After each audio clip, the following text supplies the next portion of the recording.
Good morning, everybody, and a very warm welcome to this meeting hosted by hosted by me, but arranged by the Henry Jackson Society. And I'm very grateful to the Henry Jackson Society for having organised this meeting on behalf of British-Ukrainian Aid. And I'm delighted that this is going to be the first annual lecture of British-Ukrainian Aid, which, as we know, supports all those people suffering from the armed conflict in the east of Ukraine provoked by Russia. I gather there's somebody from RT here. I hope you will have noted that. Yesterday I raised the issue of Ukraine on the floor of the House of Commons at Prime Minister's Questions and invited the Prime Minister to declare continuing support of the United Kingdom for the maintenance of an independent and sovereign state in Ukraine, which has been subjected to the most outrageous annexation of part of its territory by Russia. And it remains a matter of great concern to all of us in the whole of Europe that this annexation has been undertaken in complete flagrance of the Budapest Memorandum and done with complete impunity. The Prime Minister responded to me by saying, "I'm very happy to join my honourable friend in confirming our commitment to the independent sovereign state of Ukraine. The Foreign Secretary has been doing a lot of work with other foreign ministers on the issue. We provide significant support to Ukraine, and I hope to be able to meet President Poroshenko soon and talk about the support we provide." And I'm very pleased that the Defence Secretary last weekend was in Ukraine, where he made it clear that freedom and democracy were not tradable commodities. He also announced that a Type 45 destroyer, the most advanced air defence destroyer in the world, will be visiting the port of Odessa later on this year as a declaration of the United Kingdom's support for Ukraine, as I have just outlined the Prime Minister told the House of Commons yesterday. However, in welcoming my fellow officer of the All-Party Ukraine group, Lord Risby, from the House of Lords, very pleased to have him here with us today, one of the most authoritative people in this building on Ukraine. Having him here today is a great pleasure too. But I'm pleased to welcome our principal guest, who is Sir Richard Shirreff, General Sir Richard, who was most recently Deputy Supreme Allied Commander Europe. That is a post reserved for British personnel. The Supreme Allied Commander Europe is always a United States national. Is a United States national, and the Deputy Supreme Allied Commander is always a Brit, and that is most recently held by Sir Richard, who of course was there when the events, the annexation of Crimea took place. So, great pleasure to have you here. Thank you very much indeed, Sir Richard, for coming and speaking to us today. Your recent book has attracted a lot of attention. No doubt you'll tell us a bit more about that, but the floor is yours. Thank you very much indeed, Gerald, and ladies and gentlemen, Dobry din. I am very honoured to be here today and to be asked to give this talk and to make a contribution, however small, to the cause of supporting Ukraine in these very difficult times. I was privileged to visit the Ukrainian Armed Forces back in 2012 when I was the Deputy Supreme Allied Commander Europe. And I remember the friendship and hospitality of my old colleague, General Volodymyr Zemanov, with great pleasure. So this, I think, is the least I can do in return. On a darker note, I also, while I was in Kiev, visited the very powerful Holodomor Memorial, and it was impossible not to be moved by the tragedy of the genocide that that memorial commemorates. Well, let me take you back to the 18th of March 2014, which was the day that Crimea was incorporated into the Russian Federation.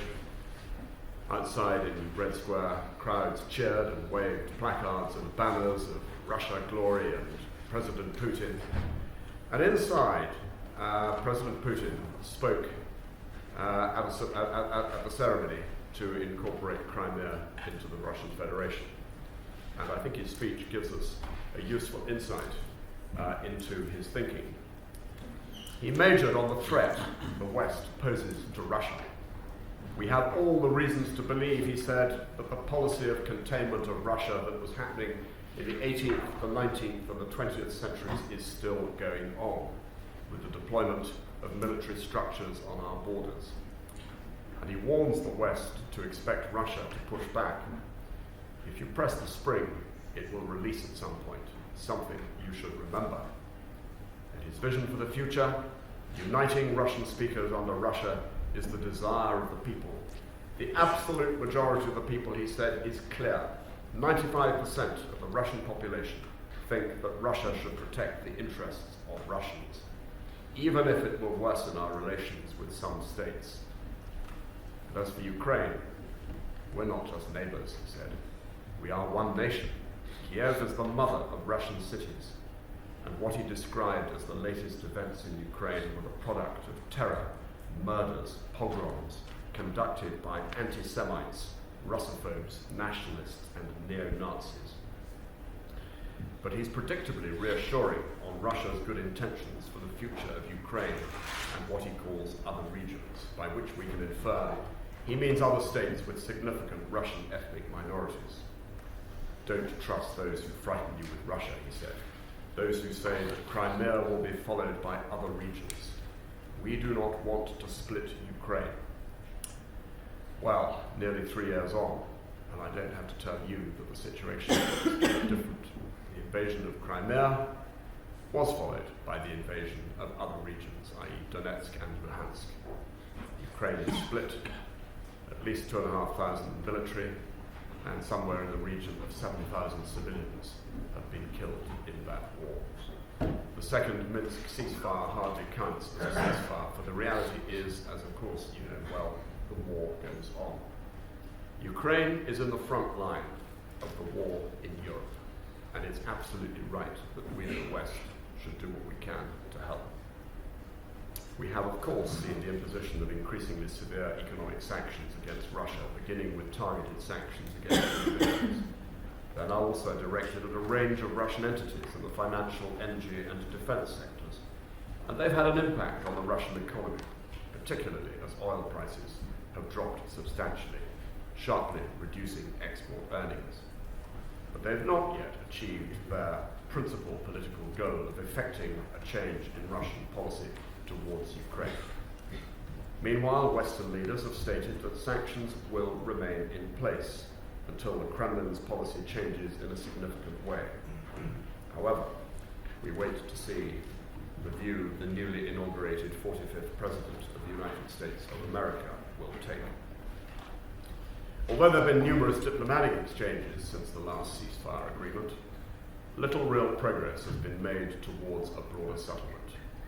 The Russians have done little to implement the ceasefire terms.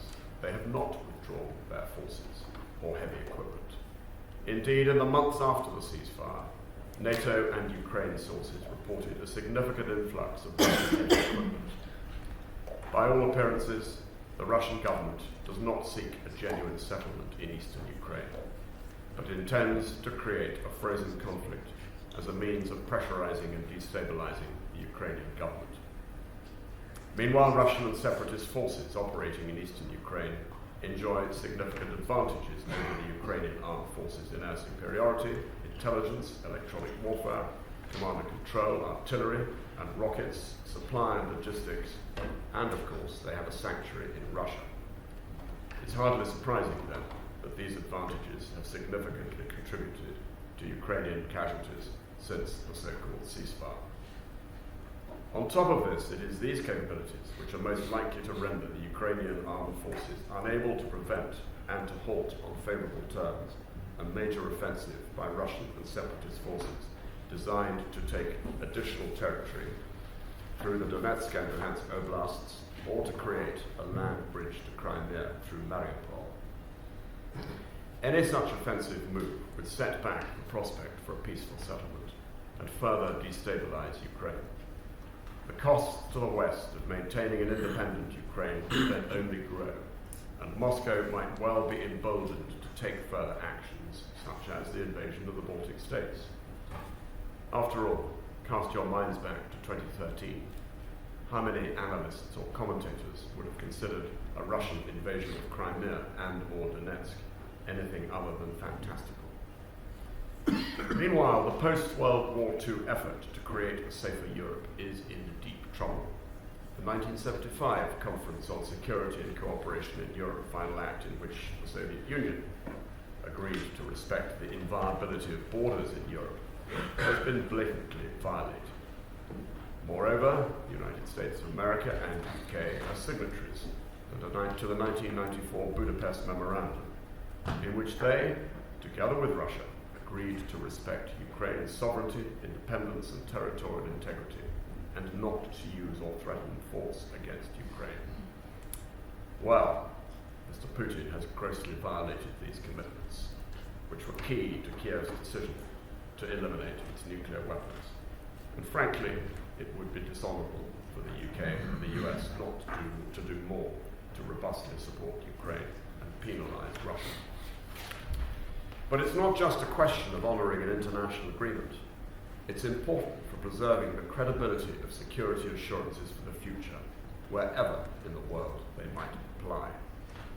If not constrained, such Russian aggression poses a clear danger to wider European security, the North Atlantic community, as well as to Russia's Eurasian neighbours. If the USA, the UK and the wider Western community do not adequately support Ukraine, Putin may conclude, and he's probably already done so, that the kinds of tactics he's employed in Ukraine can be used elsewhere, particularly in the Baltic states with their significant Russian-speaking minorities. We've been here before with other aggressors in Europe, and history makes it clear that the only way to stop such aggression from precipitating a regional or even a global catastrophe is to deter and defend against it as early as possible, and not to be fooled by protestations of innocent motives or lack of further ambitions. If the West is serious about deterrence, then the West must do more to support Ukraine. The question is what? After all, President Poroshenko has said there can be no military solution and has sought a negotiated settlement. However, Ukraine must be capable of defending itself against a determined Russian attack. So an appropriate goal of Western military assistance should be to give the Ukrainian military the additional defensive capabilities which would allow it to inflict significant cost on the Russian military should Russia launch new offensive operations. The aim must be to ensure that Moscow is deterred from further aggression. The bar of risk must be set high enough for Putin to decide it's just not worth it. So the US, the UK and other Western countries should aim to create a situation in which the Kremlin considers the option of further military action against Ukraine too costly to pursue. The combination of closing off that option, plus the cumulative impact of Western economic sanctions, could produce the conditions in which Moscow decides to negotiate a genuine settlement which would allow Ukraine to re-establish full sovereignty over Donetsk and Luhansk. Of course, we cannot lose sight of the status of Crimea, although I note that Kiev has said it is an issue for the longer term and that the priority is the Donbass. The bottom line is that Putin's aggression in Ukraine and self-proclaimed right to protect the rights of ethnic Russians and Russian speakers wherever they are poses the gravest threat to the transatlantic community and Eurasia since the end of the Cold War. The USA, UK and their allies must recognize this danger and adjust policies and allocate resources accordingly. A firm Western response, such as we've yet to see, can bolster Kiev's ability to deter further Russian attacks. Moreover, if confronted by a strong Western support of Ukraine, the Kremlin will be far less tempted to challenge the security or territorial integrity of other states, including, and I go back to particularly, the Baltic states. So here are some specific areas on the military side in which the West can help Ukraine. First, money. There has been a good start, with significant money allocated, particularly from the United States of America, for non-lethal military assistance. But arguably, there is much more needed to provide the means to bolster Kiev's defense and deterrent capabilities.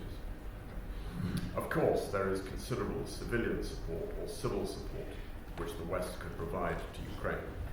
But if you'll allow me, I intend to stay in lane as an ex-soldier and focus on specific military capabilities.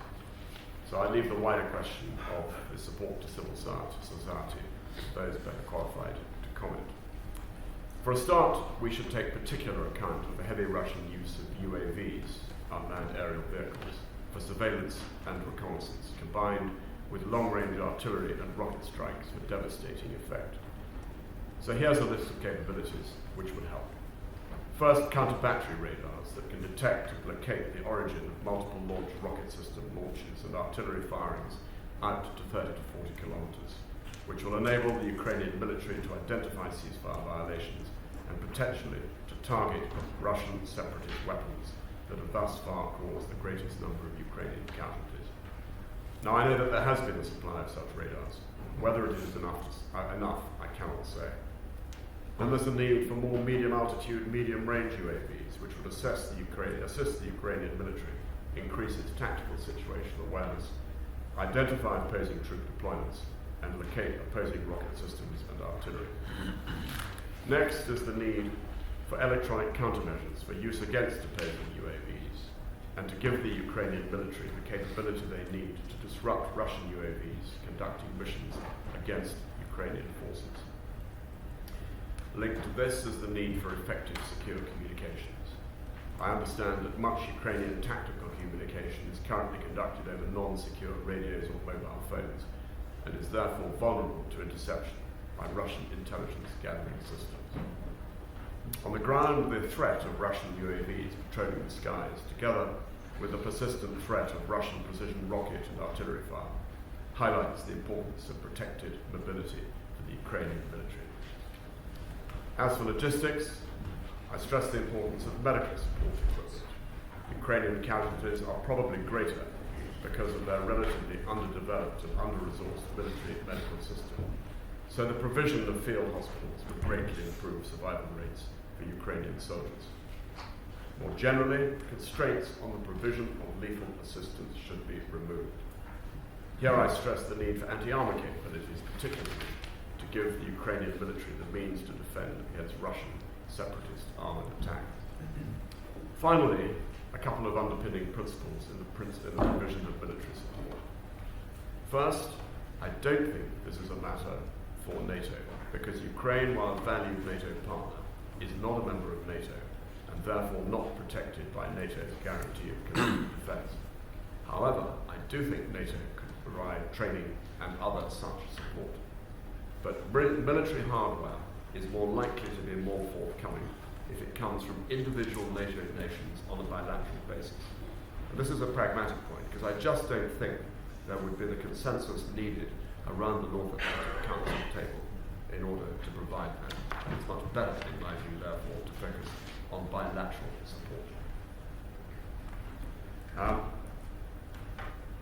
But that, as I say, does not stop individual NATO nations, particularly those who have former Soviet Union or Warsaw Pact equipment and weapon systems, which are similar to or compatible with those operated by the Ukrainian military, from contributing on a bilateral basis to Ukrainian defensive capabilities.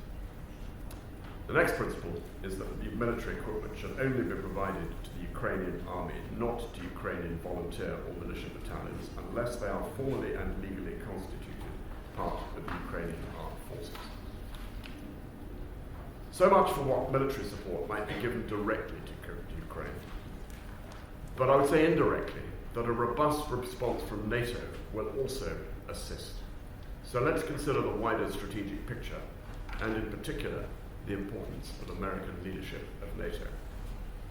Here, our new president, or the new president, Mr. Trump, is absolutely critical. Because since 1949 and the foundation of NATO, the defense of America and Europe has been founded on the absolute certainty that whichever president is occupying the White House, the USA, will come to the aid of a fellow NATO member if attacked. Any doubt about this, and the credibility of NATO's doctrine of collective defence is held below the waterline. That doctrine, of course, is based on Article 5 of the Washington Treaty of 1949, which says that an armed attack on one shall be deemed an armed attack on all. So at a time when the West faces a greater threat from a resurgent Russia than at any stage since the most dangerous crises of the Cold War, the man who last week entered the White House and took over the most powerful job in the world has called this fundamental assumption into question and potentially hold NATO's doctrine of collective defence below the waterline. The crumb of fate good news, and let's face it, we have to be optimistic, is that in his interview recently with Michael Gove, published in the Times, Mr. Trump did stress the importance of NATO, although of course he did at the same time say that it was obsolete. So if he's going to repair the damage he's already done, he is going to need to make a very strong commitment to the alliance, and in particular, America's readiness to come to the aid of a NATO member if attacked. If he doesn't, I fear the scenario that I outlined in my rather gloomy book becomes more, not less likely. This isn't a return to the Cold War. I think it's more dangerous than that, because the Cold War, for all its massing of arms and soldiery and equipment and military hardware on either side of the Iron Curtain, was, particularly in its later stages, its later decades, actually a period of relative stability. I think this is more like the 1930s, with weak, that's politically and militarily weak Western democracies, not economically weak, comparatively speaking, facing a strategic adversary in Russia with an autocrat in the driving seat who is the ultimate opportunist. I'd add another feature from the 1930s, which is diminishing effectiveness of international institutions as well, which have guaranteed our security, certainly since the end, or put in place by those who witnessed the catastrophes of the first half of the 20th century. And of course, we're facing an autocrat who's not only increased defense spending significantly in recent years, despite the fact that the Russian economy is in deep trouble, but he's also demonstrated his willingness to change European by force, and he's got away with it. The reality is that Russia thinks it has been at war since 2014, not only in Ukraine, but also with NATO. And it's not me saying that. These are the words of Dmitry Trenin, who runs the Carnegie Moscow Center, a respected think tank. And Trenin is a man with close links to the regime in the Kremlin. I would put the hacking of the Russian hacking of Democratic Party email servers during the American presidential election as part of this, designed to interfere with the US electoral processes, all to discredit Clinton and to propel Trump into the White House. Classic Mascurovka, hybrid or asymmetric warfare, in order to undermine the integrity of the target state, what General Valery Gerasimov, the Russian chief of the General Staff, calls establishing a permanently operating front within the target state through effective use of propaganda, clever, sophisticated Kremlin TV, very entertaining sometimes too, I'm told, manipulation of minorities, use of special forces, information warfare, and of course cyber operations, all below the threshold of conventional war with bullets being fired or soldiers on the ground. Well, what do we do about it? The clock may be ticking close to midnight, and it's already got there, arguably, in Ukraine, but it's not too late to demonstrate effective deterrence. So countering, which is key to countering Russian aggression, a genuine belief by the Russians that we will defend ourselves. And again, the principle of deterrence is to raise the bar of risk so high that the aggressor thinks it's not just worthwhile having a go. So NATO, in defense terms, really needs to think through what collective defense means in the 21st century in the face of this Russian asymmetric hybrid threat, and to be prepared to dominate the cyberspace and the information space in a way which has not yet happened. I would give credit to the British government for the additional funding given to the BBC World Service and to recent announcements on cyber capability. However, we need to be able to and prepared to go offensive against the Russians when they start playing with cyber, and to hit them where it hurts. And I'm not convinced that the last president's expulsion of some 35 Russian spooks necessarily achieved this aim. We need to develop a muscle memory in our political leadership that understands what collective defence means in the 21st century, because there's a tendency to think of it in Cold War terms. How should NATO respond against the hybrid threat, as well as, of course, being prepared to respond against a conventional threat? So a militarily credible, permanent presence in the Baltic states is important. Now, the current plan for an enhanced forward presence announced at the Warsaw summit in July last year is a good start, but I note that there are unlikely to be anything on the ground before late spring of 2017, which is taking an awful long time. And of course, that force needs to be militarily joined up with effective command and control, supporting weapons, and it's got to train and practice and be capable of integrating with reserves that flow in quickly, NATO reserves that flow in quickly, and integrated, of course, with the armed forces of the Baltic states as well. And the nations of NATO must, of course, put their money where their mouth is. So we know only some 5 nations now, I think it is, spend 2% of GDP on defence, which they've all signed up to. And arguably, given the cumulative disarmament and loss of military capability and understanding of the art and science of war over the last 2 decades, more than 2% is required. And of course, this is one area where I would support Mr. Trump's comments about European members of NATO not stepping up to the mark. And we shouldn't leave Canada off the hook either, because Canada, which I'm a great fan of, is also in that group who don't pay 2%. So in a word, we need to send the strongest possible message that underpinning everything is the need for strong conventional, asymmetric, and, I would say, nuclear deterrence. We also need to think through nuclear deterrence, because at the end of the day, deterrence, effective deterrence, depends on matching a potential adversary at every level. And I remember, many of us will remember the impact of Reagan's decision to deploy cruise missiles in response to the deployment of Soviet SS-20 missiles into East Germany in the Cold War. Now, I have no doubt that these words will invite accusations of being provocative. But I believe, and what's more important, many with a much, much deeper understanding of Russia also believe that this misunderstands the Russian psyche. Because I think Russia only respects strength. And I think it was Churchill who said the same. That where Russia finds weakness, it continues to probe, continues to test.